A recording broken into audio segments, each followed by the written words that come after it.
Hello, everyone. Welcome. We're going to wait a few minutes as people start coming in. Wow, hello. Welcome to the fifth event of the week for Children's Mental Health Awareness Week from the Youth Mental Health Project. Thank you all for being here today on this beautiful Thursday afternoon. Hello, welcome. We have a very special workshop today. I'm very excited to introduce you to Dr. Risa Ryger, who is going to be our host today for her mindfulness workshop. Hello, welcome. So as we all filter in, please feel free to interact with us through the chat. There's also a Q&A button, and we will answer questions at the end of this event. Hello, Linda. Hello. So a little bit before we jump into Dr. Ryger's workshop today, I want to give a little backstory on the Youth Mental Health Project and all we are doing for this week for Children's Mental Health Awareness Week. So we are a nonprofit, the Youth Mental Health Project educates and empowers our community to continue the conversation about youth mental health. And May is Mental Health Awareness Month, and this week, the first week of May, is Children's Mental Health Awareness Week. We have had a week full of free events. We have had the mental health monologues. We have had ribbon dancing. We have had many other self-care workshops. And today, Dr. Risa Ryger will be bringing us to a mindfulness workshop full of breath and meditation and really getting in touch with our bodies. And also tomorrow we have more events. Tomorrow we have a cabaret. Tomorrow is the concert, a virtual concert, and then Saturday we have a cabaret. So there's lots more to get involved in. And please visit our website to register and get involved with our events for the rest of the week. And also, please, if you are interested in donating to the Youth Mental Health Project, we have a text to donate number that Lisa will put in the chat, and also I will put that up on my picture. So that is my spiel for the Youth Mental Health Project. Thank you all for being here today. Now, I am very excited to introduce officially Dr. Risa Ryger. I would like to share a little bio from Dr. Ryger. Be heard, be seen, be valued with Dr. Risa Ryger. She is a clinical psychologist, international speaker, and founder of 93% Consulting, advisory council for Mindfulness Without Borders, and host of the weekly show Speak Your Mind with Dr. Risa Ryger. Dr. Ryger earned her Master of Science, Master of Psychology, Master of Philosophy and Doctorate from Columbia University. She is the proud mother of two amazing daughters and lives in New York with her husband and Sammy, the dog who smiles. I just saw that photo and I am very excited for you all to see this adorable dog.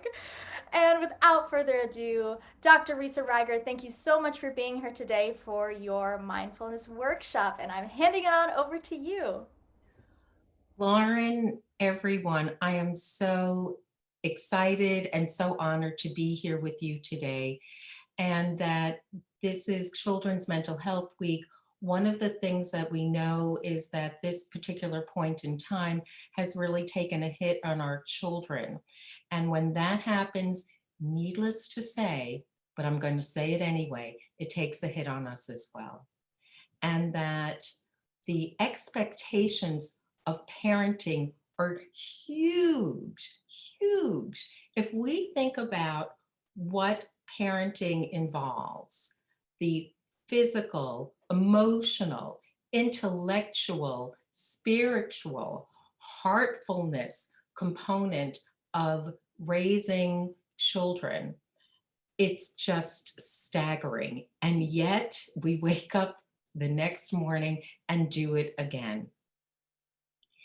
And so it becomes even more important for us to understand what we can do to help how we sustain ourselves in order to be able to sustain and support, guide, grow, and love our children, as well as being the guiding lights, the ones who set boundaries, and the ones who provide best we can that safety net of security underneath our children that helps them to thrive and grow and learn from us. We are the models for our children. And particularly now with the pandemic and the challenges that it's brought, that how we build our own model for ourselves with kindness, which is often absent. We're going to certainly talk about that. And with thoughtfulness and steadiness is a challenge for us as well. So we're going to be diving in. And just to let you know, Lauren, thanks for the great intro. That in my private practice, I work with children, adults, parents, and families. And I start very young. My practice starts at about 2.5, 3 years old. And the reason why I'm telling you this is that during this time of pandemic, and just during this time of life, because even though there's a pandemic, we still need to live our lives and figure out how do we navigate that and take care of the people who we love and hold dear to us and who also really truly do need us. So it's a time of challenge. And what I've been able to see is how this time, this past year and such, has affected children and parents who were dealing with children and parenting through all these different developmental stages, and how it hits differently depending on where your particular child is. Now, I'm a parent of grown children. And so one thing I know for sure is that parenting is forever. It is absolutely forever, no matter what. Parenting is forever. And so let's take this time for us to really take a look at ourselves. You know, there's the old example of you need to put your oxygen mask on first before you can help someone else. And although that's aspirational, oftentimes we find out that we're leaving ourselves at the bottom of the list, or we don't even make it. We don't even make it to our list of priorities. And that sometimes what happens, it's like, well, I'll do this for myself after I take care of the shopping. I'll do this for myself after I finish the phone calls. And so we kind of don't even make it to our priority list. Maybe we are on after buying 2 pounds of apples. I mean, we're not even on the same level as apples. And nothing wrong with apples, but that the importance of how we take care of ourselves, how we take care of ourselves emotionally, and how we take care of ourselves through this stress becomes even more paramount as we're going through our challenges and our children are going through theirs as well. So the name of this particular program is called Mindfulness, Why Bother? Why bother? You know, we've heard a lot about it, but why bother? And here's some of the reasons why. And prior to going into that, I just want to say that if there was ever a time to try mindfulness, if there was ever a time to try mindfulness, the time is right now. So why is mindfulness? What is it and why? So I'm going to go into the magic of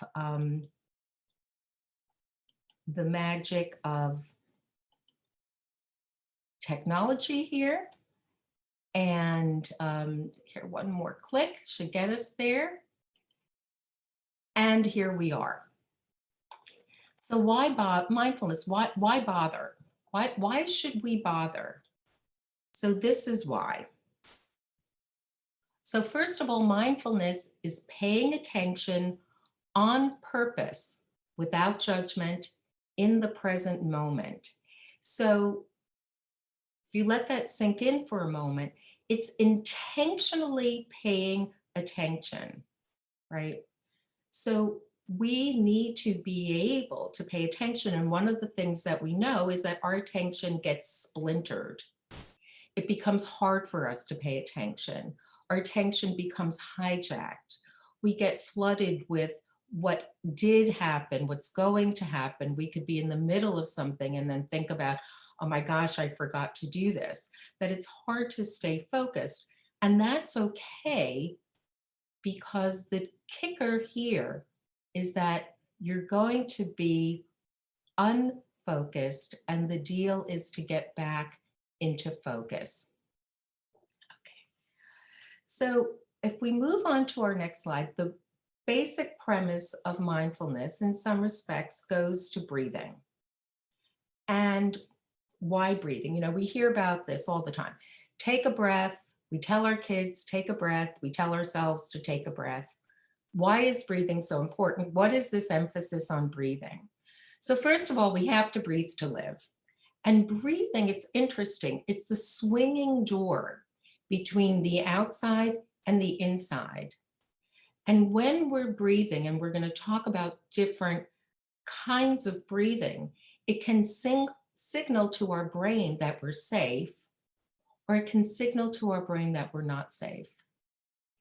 And in this time where we put a great deal of value on words, our communication, and our verbal communication, it becomes paramount that we also bring our ears and our awareness into what's happening with our bodies.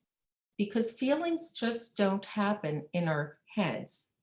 Feelings start and happen in our bodies. And the information that we get from our bodies, I call it one of our channels of information, is the information that we get from our bodies. So we have our thoughts, we have our feelings, our emotions, the feelings in our bodies, we have our behavior. And we often don't pay enough attention to what's happening to us, with us, and inside of us non-verbally. So the body knows before the brain. Okay. So why is this important? Okay. All right. Here we go. So we have the autonomic nervous system. I'm going to go through this quickly. And we have the sympathetic branch of our autonomic nervous system and the parasympathetic branch of our autonomic nervous system. Sympathetic branch, that's the fight, flight, freeze, or faint. And that happens when, if somebody hasn't had this, whoever has had this experience, raise their hands.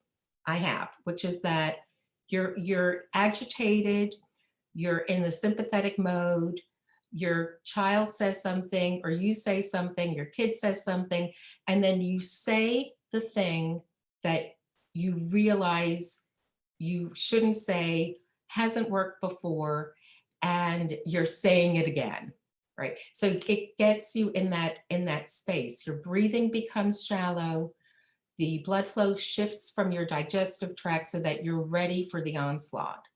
And the danger that used to be, because this is a very old part of our brains, the danger was, the tiger coming at you or the car coming at you, and you have to get out of the way. But what has also happened for humans is that it's not just physical danger, but it's also emotional danger. So then when we get into these places of butting heads, it also activates that aspect of our nervous system. So the parasympathetic system is when you feel safe. And that is about, you can digest your food, you're breathing more easily versus the shallow breathing with your sympathetic nervous system, and that you're also able to exhale, which is a very important part of what we do. So quickly, one of the things that we need as parents, and this is foundational, is that we need to develop emotional stamina. So just like there's a racer, you go out for a race, you're preparing for the marathon, you're about to take on some kind of sport, you need to build your stamina. And we need to build our emotional stamina. And here's how we do it. First, we have to start with identifying our feelings. We need to know what it is that we're feeling. And unfortunately, feelings often get categorized into two categories: good feelings and bad feelings. And that's enormously problematic, does us a tremendous disservice as humans. And the way I like to describe it, both to kids and to parents and to adults, is that we really have a rainbow of feelings. And with a rainbow, you need all the colors in order to have a rainbow. So in a rainbow, you can't say, well, you know what, red's okay, but I'm getting rid of green, yellow's fine, orange, not so good, goodbye. And we also do that with our feelings when there's the notion of good feelings and bad feelings. And that's just not accurate. We have a rainbow of feelings. Some of our feelings are more comfortable than others, but we need all of our feelings in order to have the texture and the depth of human experience that's important for us to have. So I am going to bring Lauren back on in a moment to teach you a short exercise to help you develop the emotional stamina and be able to identify and stay with your feelings to be able to develop your emotional stamina. So here, I'm going to stop sharing for a moment. I'm going to bring Lauren back on. Lauren, can you come back on? Oh. Okay, fantastic. So Lauren is going to be the person who's going to be demonstrating for us. And this is called Dr. Ryger's 4 + 4 = 8 breathing equation.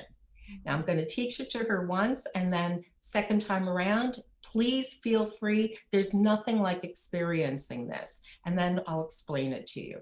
So the first thing that Lauren's going to do, full disclosure here, we have pre-practiced. And she's a very fast study. I want you to know that also. So 4 + 4 = 8. The idea is that Lauren is going to breathe in for 4, hold for 4, and exhale for 8. Okay, so Lauren, at your pace, there's no special way of doing it. Do it to a pace that feels right for you. Breathe in for 4, hold for 4, and exhale for 8. Okay, fantastic. All right. And if you could repeat that again, and I'm going to explain why these pieces are important. So the first thing about breathing in for 4, you're counting. So you're using your head and you're going into focus, because you have to focus to be able to do that. Holding for 4. You're feeling your breath in your body. So it gives you a space of connecting with your body. Exhaling for 8, part 3, that is messaging and activating the parasympathetic branch of your autonomic nervous system that you're in a safe space. Okay, so Lauren, thanks so much. This is great. Thank you. Okay, and anyone who's tried it, if you have any comments, please put it in the chat. And let's see about going back to sharing. Okay, I am so happy that this is actually working. And here we go. Whoops. Okay, so we're going to stay here for a moment for our autonomic nervous system. That's still an important place for us to be. And so what do we do? We're in a space of starting to become more aware, getting more comfortable with our uncomfortable feelings. We're going to be using the 4 + 4 = 8 to get us in a place of being able to identify our feelings, identify the feelings that are uncomfortable, because we have to be able to deal with our own uncomfortable feelings in order to truly and authentically be able to help our children deal with theirs. One of the things we know about kids, as a mom, I know this very, very well. Our kids know when we're fudging. They read us. They know one little eyebrow going up, and they know what that means. And so when you can really do this for yourself and get in Identify your feeling, and then if you can, identify the intensity of your feeling. So where are you on a 1 to 10, especially with uncomfortable feelings? With comfortable feelings, we don't need to do that as much, but with uncomfortable feelings, it really helps. So that when you can identify your feeling and see where you are, use your breathing exercise to help bring you back into what we're going to call emotional regulation and emotional stamina. When our kids lose it, they become dysregulated. When we lose it, we become dysregulated. And part of our challenge, because of something called emotional contagion, you can imagine what this is, right? You know, when somebody's like this and you're around them, it's very easy to get like this. So when your child, regardless, and I'm using child very fluidly here, child from beginning of life through wherever they are on their adult path, that when they get into a dysregulated state, it's very easy to become dysregulated, and it becomes part of our challenge, necessity, and both self-care and good parenting to get a hold of that and to get on top of that. All right. So just for you to know, because I want you to know this, what are the benefits besides this of mindfulness practice? So with mindfulness practice, it helps you to decrease your stress, navigate your stress, improve your immune system. It's used in treatment of with cardiologists. It's used for heart disease.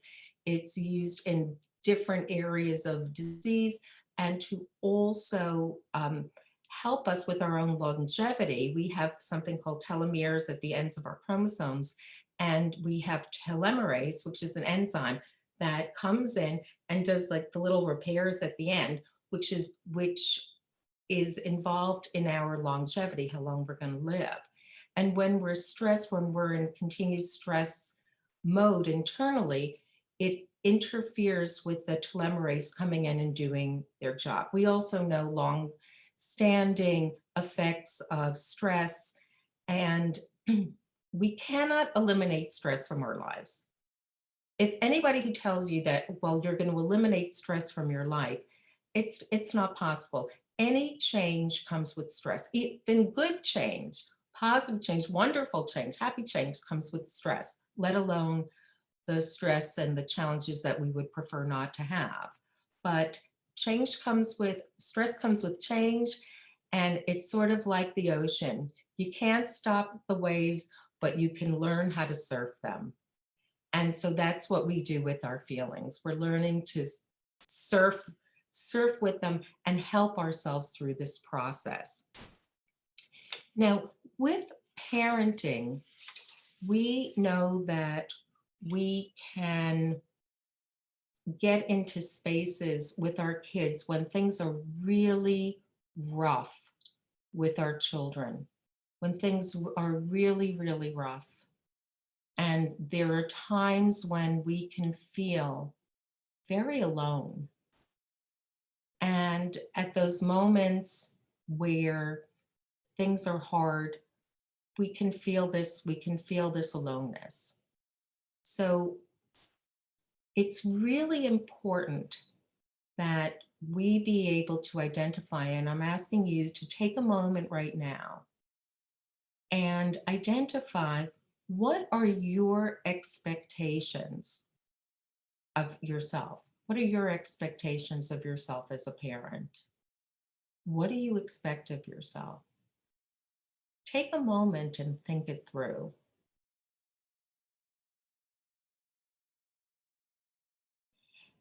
And certainly through this time where there's been a lot of information and posting on social media, I mean, look, here we are now, and it's because of tech, which, you know, this is tech for good, that we're able to be here together and be in community. But oftentimes we'll see people kind of like putting up a moment of, you know, my best life, or my best life with my family, and you'll see people who are just, smiling together, nothing wrong with that, and they have gotten recycled materials to sit together to recreate the Chicago skyline. And you may think to yourself, oh my gosh, that is not my family. That is not what things look like here. And so we can hold incredible expectations of ourselves. And what gets in there as part of the messaging, it can be, doesn't have to be, but can be, if I was just more, if I was better, if I was enough, if I had it together, more together, and we can put that in and really pound ourselves with that. And there's a word that's used in the English language that actually doesn't exist, that we often can say to ourselves, which is perfect. Perfect, what I know perfectly about perfect is when you slip into the mindset of perfect, that is the path to suffering. That is the path of feeling bad. That is the path of getting down on yourself, of losing your energy, of losing your optimism. And if you think through all of the people who've existed in history and the ones who've accomplished enormously, no one has been perfect. So if you see yourself going that way, help yourself to not go there. It's such an important place to not go. And especially when we need to connect with authentic optimism, and we need to generate or regenerate authentic optimism, both for ourselves, because we need to have some optimism to be able to get through experience and be available to what it is that's coming our way, and to also help our children do that as well. We want our children to be triers, and triers doesn't mean that things are going to work out, but we ask them to do it. We ask them to try. And what happens in our minds is that we also have to believe that they can. So when we're asking them to have the try mindset, that try inside of them, we also need to cultivate it inside of ourselves. Now, sometimes we can feel depleted. We could feel like we just need that little boost. We need that help. We're feeling alone with it. We're feeling alone in our thoughts. And even if we have friends that we can call, sometimes it's just hard to get there at the moment. So at the beginning of the pandemic, especially when people were separated, I created this meditation to be able to create more connection. So I'm going to stop sharing my screen at this moment and bring Lauren back on. Hey. Hello. Hello, Lauren's back here. Lauren's just amazing for demonstrations. She's like pulled out of central casting. How fantastic. And so if you've been listening to this, if you've been kind of listening and checking in and kind of getting your salad ready or whatever it is that you're doing, I really invite you to come on back, come sit down, and give yourself this opportunity to be in this experience. Okay, so here we are now. So what I'd like you to do, what I invite you to do, and to give this to yourself, because feeling alone is, it's really a tough place to be.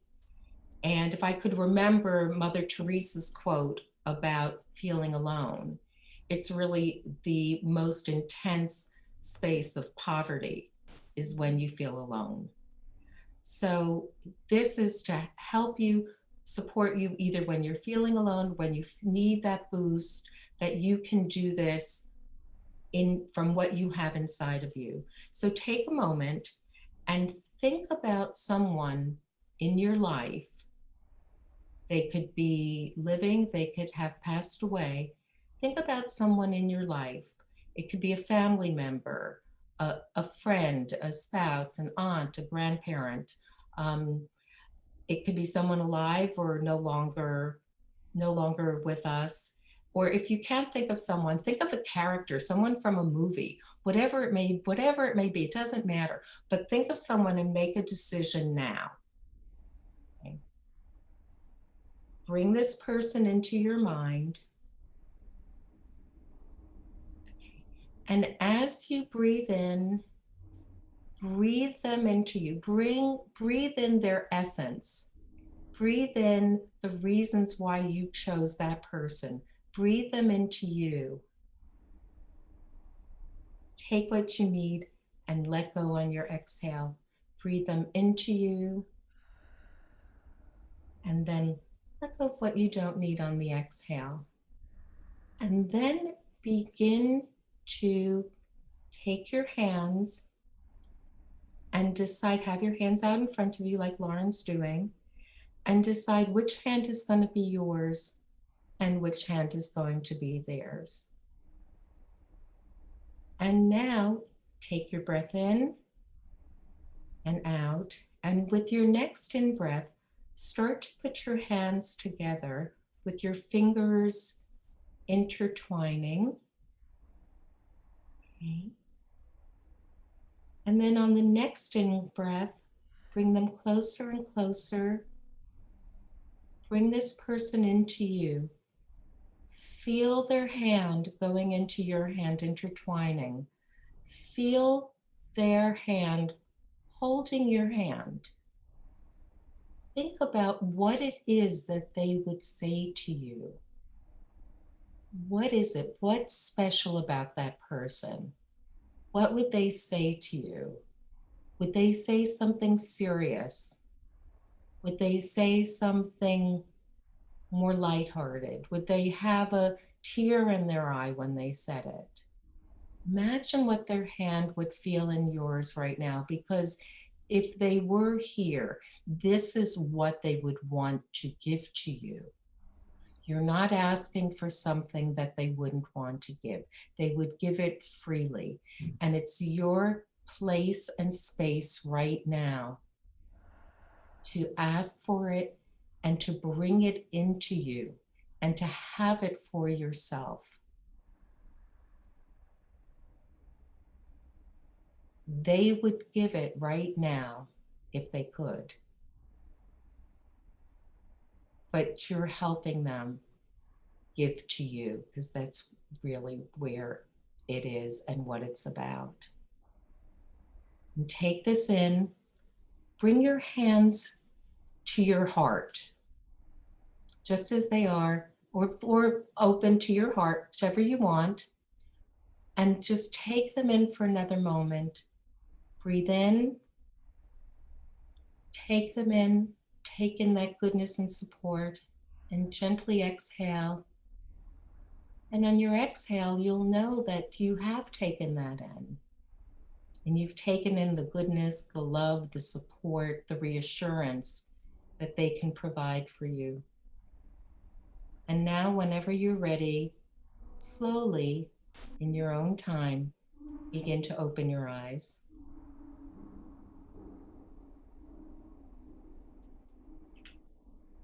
Okay. Thank you, Lauren. Thank you. And please, if you feel comfortable and you would like to, we would love it. Share your experience in the chat. If you want, share the person that you chose.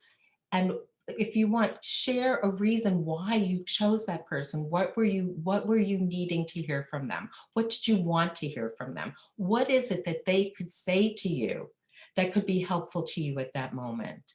And more than just for that moment. And know that that's yours to take with you, no matter what, no matter when.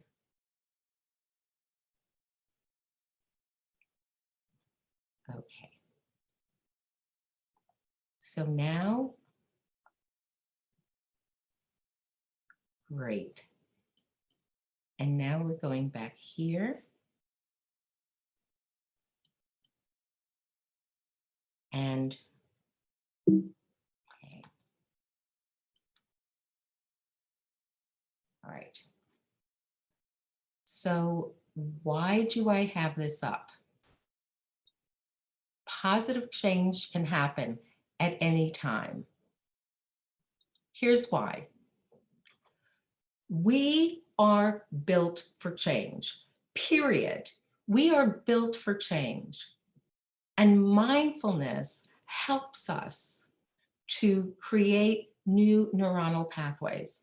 Mindfulness helps us to shift from the patterns that our brain goes into to start developing new responses to familiar situations.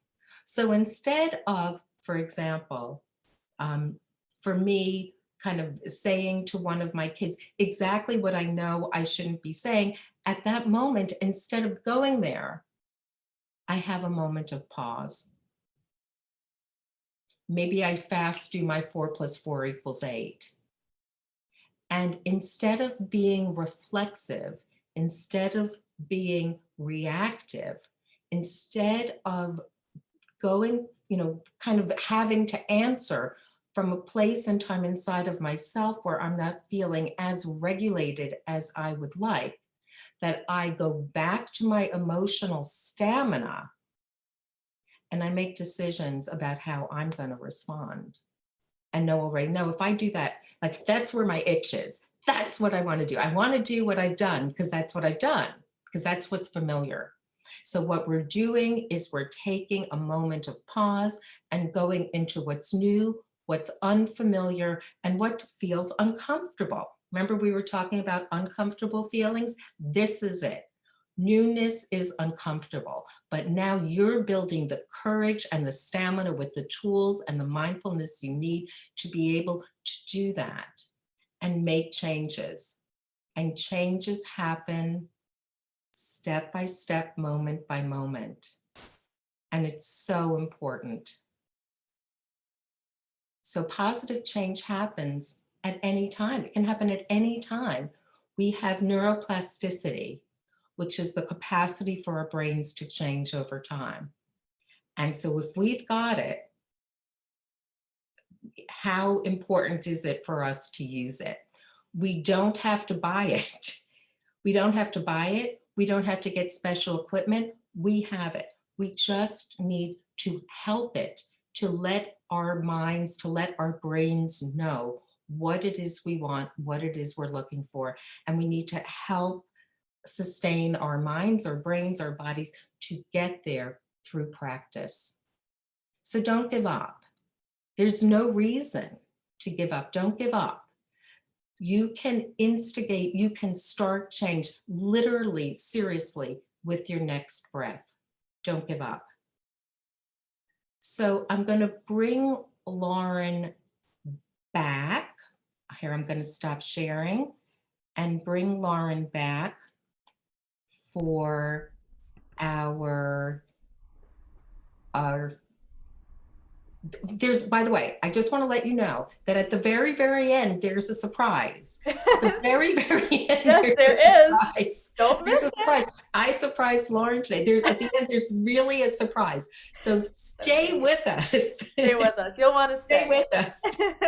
Stay with us for the, for the surprise, and it's that will be helpful also.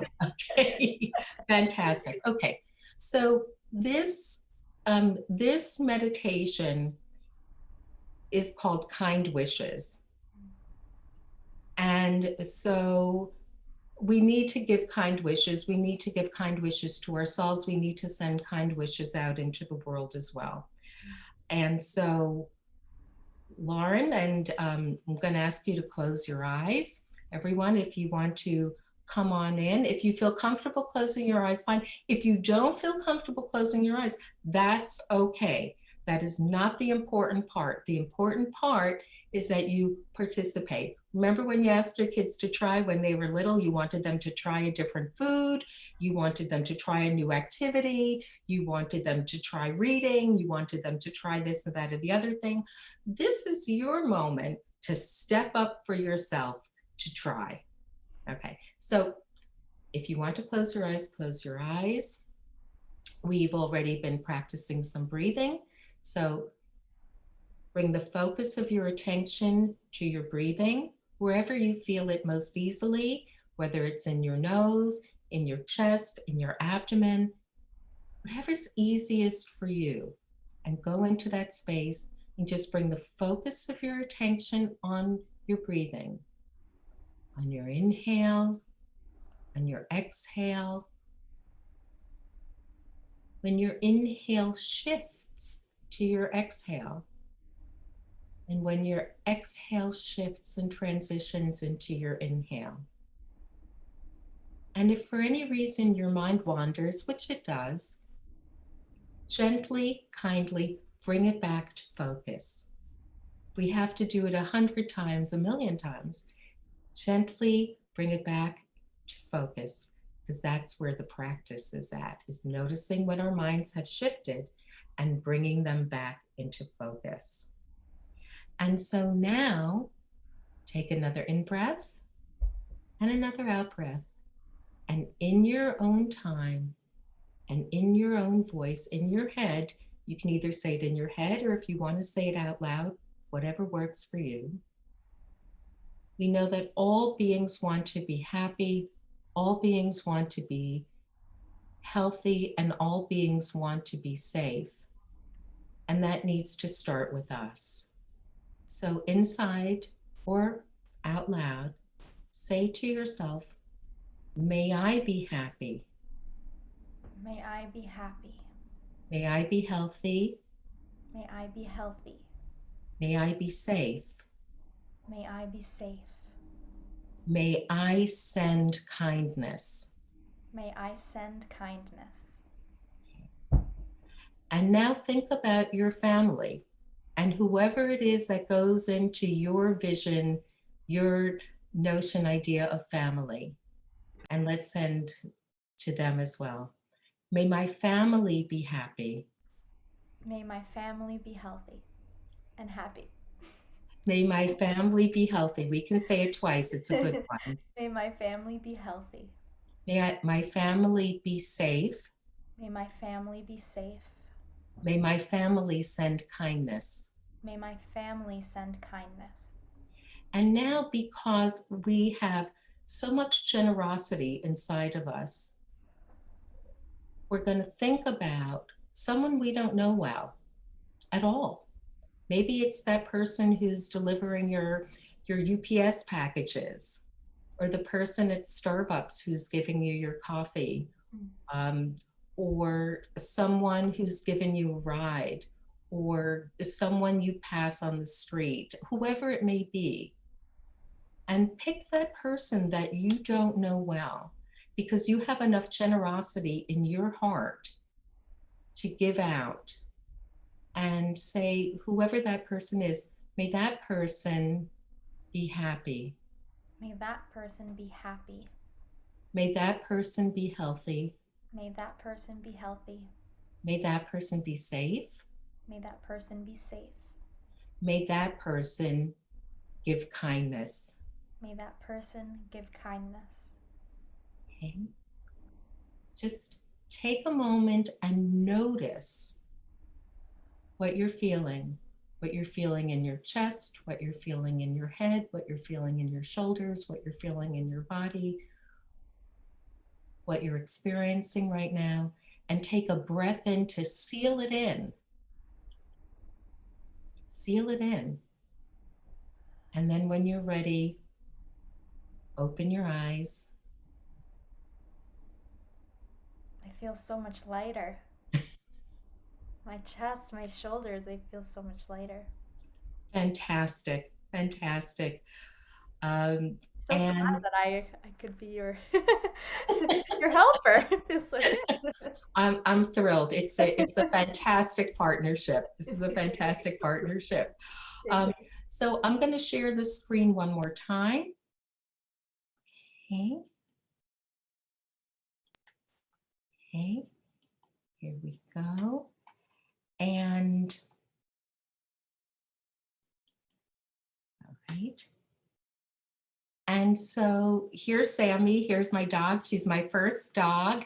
And Sammy sometimes meditates with me, and she's wonderful. She's got a real twinkle in her eye. So she's up to mischief as well. And I just want to let you know how wonderful it was for us to be together. I want to let you know, please stay in touch. There are programs that I do, and we are going to go into Q&A, and we're going to have the surprise. So don't leave now. I just wanted to get this out because I often forget. So connect with me. Put your email in the chat. Email me now. Find me on Instagram. There are programs and talks that I do, and I'd love for you to continue on this path for the mental health of your mental health, the mental health of your children, and it's just an extraordinary community of the Youth Mental Health Project. And now we're going to be going into our Q&A. And then we're going to, at the end, we're going to have the surprise. Okay, so here we're going to stop sharing.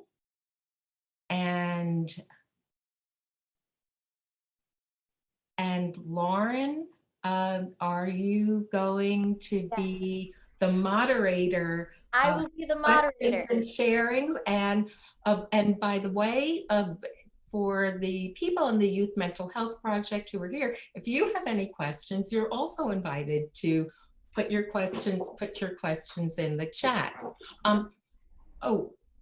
Just one thing, one more thing I want to say, which is that I've heard people say, oh, I can't meditate. I've tried it and I can't do it.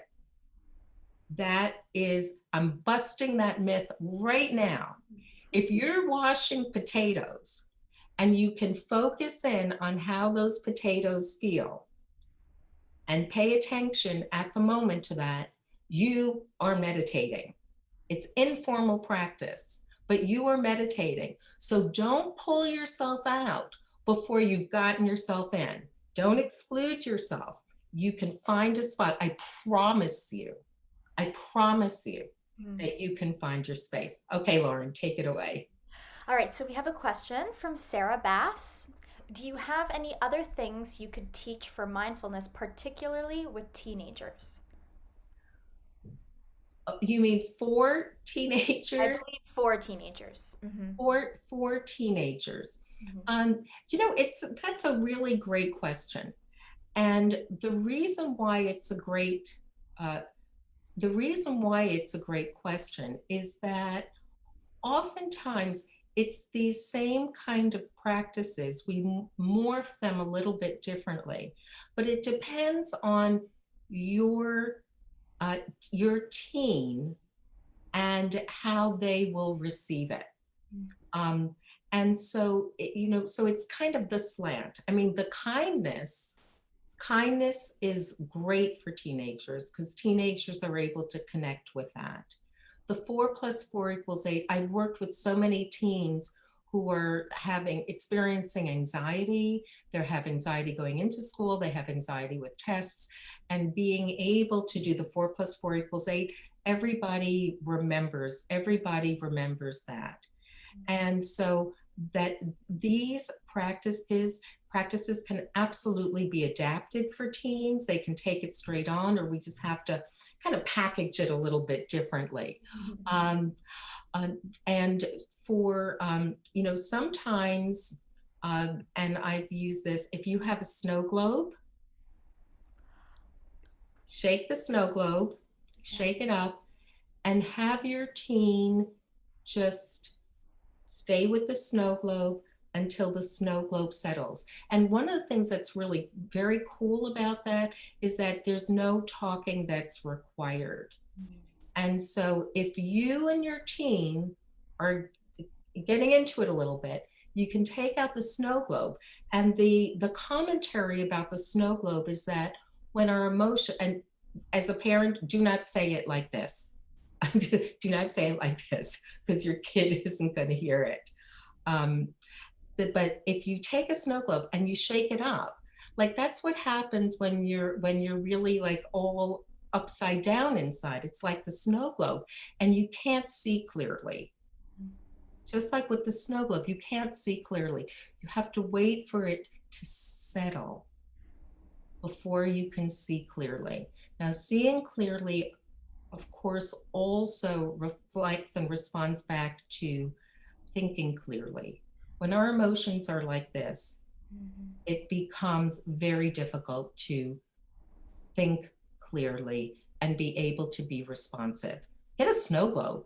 Dr. You'll be Ryger, surprised. I love that you mentioned that because we actually have a glitter jar tutorial. So glitter jars are very similar to snow globes, and we had one of our interns make a video to teach you how to make these glitter jars, and it's the exact same thing. And you shake it up, and you watch the glitter fall, and it helps with anxiety, and it helps to just focus on something. So visit our website. It's on our website. There's a YouTube video to learn how to. Maybe that could be a fun a little activity to do with your loved ones, with your teenagers. Like I think it's for any age. It's really a perfect, a tangible thing to do with someone to focus on. Mhm. Love that. All right, so we have another question about meditation. Okay. So Marcy Pell asks, if I am meditating, I find myself concentrating on breathing in through my nose and out through my mouth. It feels like that takes away from the meditation. Should I be doing something different? If it's taking away from the meditation from you, the answer to that is yes. Okay. And that it's important that you find what's comfortable for you. So if you're meditating and the mouth breathing isn't working for you, exhale through your nose. See what happens. Give that a try. You know, this it doesn't have to be a one size fits all. And what's most important is that you find a way of connecting with it in a way that works for you. So that what we need to do is be able to bring that non-judgmental component of meditation into meditation and not be judgmental about our meditation.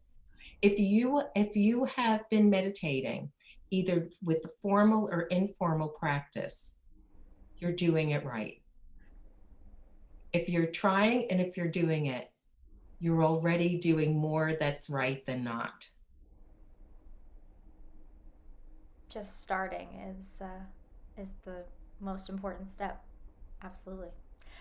So, Linda Gross, one of our team members, what are some of your workshops and when do you host your workshops? Oh gosh, I'm gonna be putting that up on my, I'll be putting that up on my website, and I'll let you know when that's going to be happening.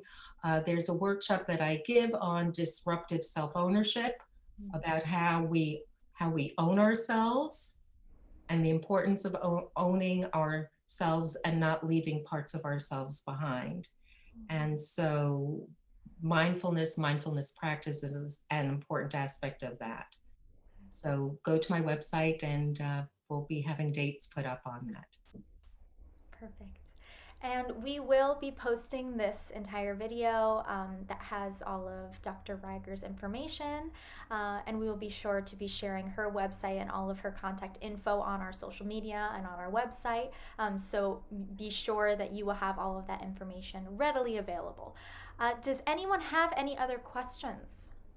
Actually, there's something that I would like to add in terms of, because this is a question that I often get, Hmm. is about like, well, what's informal practice, right? So everybody, everybody has the idea of like sitting with your legs crossed and your hand, your elbows on your thighs and going like this.